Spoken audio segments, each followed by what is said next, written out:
Hey Fusik Nation, welcome back again with me Fusik. Nah, kali ini ada yang berbeda karena seperti kalian tahu backgroundnya berbeda ya. Kali ini aku ada di sebuah apartemen nyewa ya, karena zaman sekarang semuanya bisa nyewa ya. Jadi di sini bukan flexing atau ingin menyombongkan diri. Jadi takutnya nanti kalau ada di apartemen atau sedikit ada kemewahan itu dikiranya nanti seperti pansos atau ingin melakukan branding gitu ya. Enggak.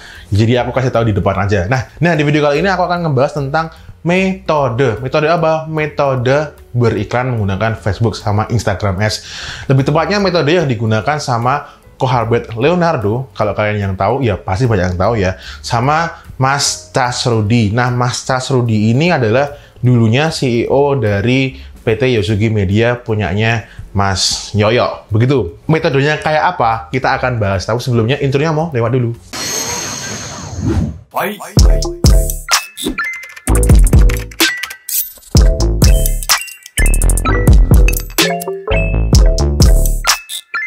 Metode yang pertama itu dari Kohalbert Leonardo. Aku nyebutnya adalah fully trust learning. Maksudnya gimana? Jadi kalau kalian pernah lihat videonya Kohalbert yang tentang iklan 50.000 terus bisa omset sampai ratusan juta itu ya kalau nggak salah. Aku kasih aja videonya, linknya di bawah di description box. Kalau kalian yang belum lihat bisa lihat aja begitu. Nah, di situ Kohalbert menyampaikan bahwa dia pertama iklan 50.000 gitu ya. Di hari pertama dilalah kok udah untung ya kan. Terus dilanjutin ya kan, dilanjutin. Tapi bisa aja di situ iklan hari pertama tuh buntung. Bisa, karena Kohalbert juga bilang itu. Jadi iklannya itu memang didiamkan ya selama beberapa hari. Kalau yang diajarkan Kohalbert itu 1-7 hari. Karena standarnya conversion di mana Facebook itu disarankan 1-7 hari gitu kan. Terus dijalankan gitu. Tapi tempatnya Kohalbert ini di hari pertama yaitu tadi dilalah sudah untung. Hari kedua, ketiga kalau nggak salah sih nggak tahu rugi, tapi di hari-hari berikutnya itu mulai untung lagi. Nah, dari situ karena udah mulai untung, modalnya itu kan digulung ya. Jadi Kohalbert bilangnya dari 50.000 itu budgetnya ditambahkan gitu ya. Sampai bisa mencapai omset yang Kohalbert bilang begitu. Nah, kenapa Kohalbert melakukan itu? Karena Kohalbert percaya bahwa semakin banyak terjadinya conversion di dalam website kita, ataupun semakin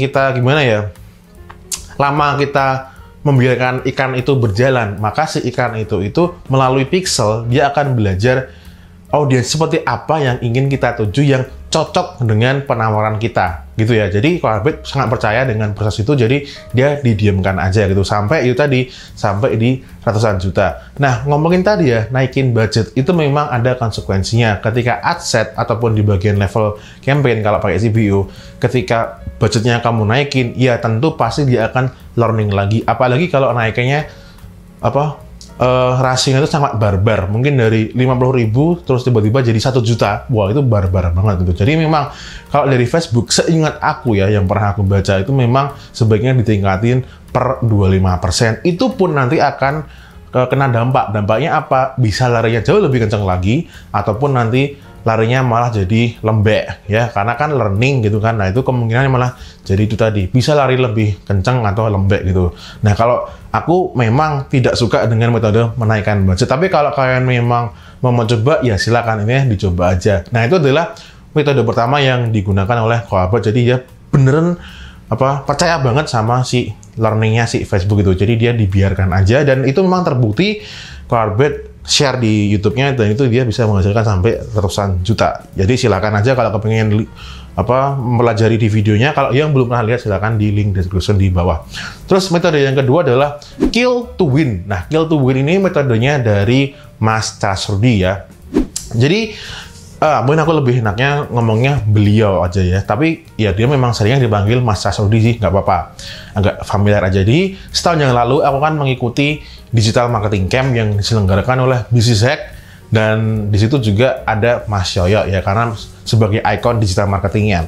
Di situ ketika kita belajar, kita beneran praktek dilihatin dashboardnya, dan itu kita kan sering mampir banget, bukan hanya mampir ya, kita beneran juga makan ya hampir tiap hari gitu ke Yosugi Media, dan kita buka-bukaan dashboard, dan kita duduk juga di tempat CEO dan top manajernya itu diskusi kalau tiap hari di kantor gitu ya. Nah, di situ Mas Cas itu melihatkan bagaimana Mas Cas Rudy dan timnya itu mengelola iklan. Yang menjadi menarik adalah Mas Cas Rudy ini caranya cukup radikal, ya. Ya, radikal menurut pemahaman aku sih, karena Mas Cas Rudy itu tiap hari akan bikin campaign baru. Kok bisa?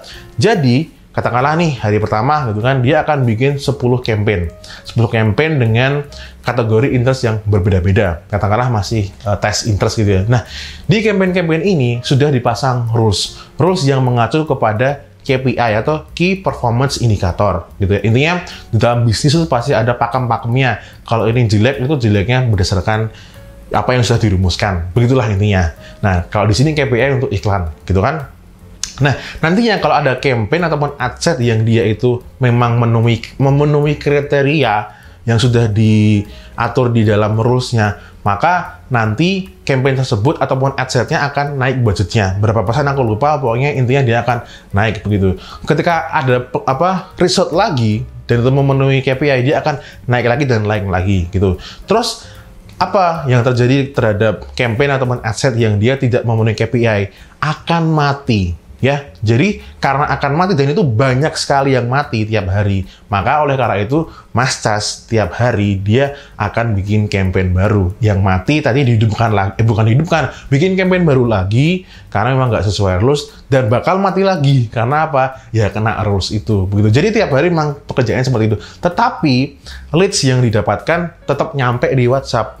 Jadi tugasnya campaign itu cuman kayak mancing aja gitu, asalkan mancingnya nggak melebihi KPI, yaitu dianggap aman dan dapat ikannya, lead-nya itu ke si WhatsApp CS admin, begitu. Nah itu kebetulan juga funnelnya Mas Cas Rudy yang di produk tersebut yang dijalankan iklannya itu menggunakan WA. Jadi caranya seperti itu. Oke, itu ya dua cara yang cukup berbeda gitu. Tapi kalian mau pakai cara yang mana itu silahkan, monggo. Intinya kalian itu nyaman dengan cara itu dan kalian paham esensinya kenapa kok cara itu digunakan. Karena takutnya asal jiplak aja tetapi tidak memahami esensi kenapa kok cara itu digunakan gitu ya. Karena itu mengerikan sekali. Oke, itu aja ya untuk video di kali ini.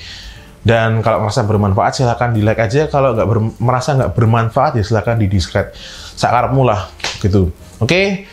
Thank you so much for watching. See you again in another video. May you all live in prosperity. Fisik signing off.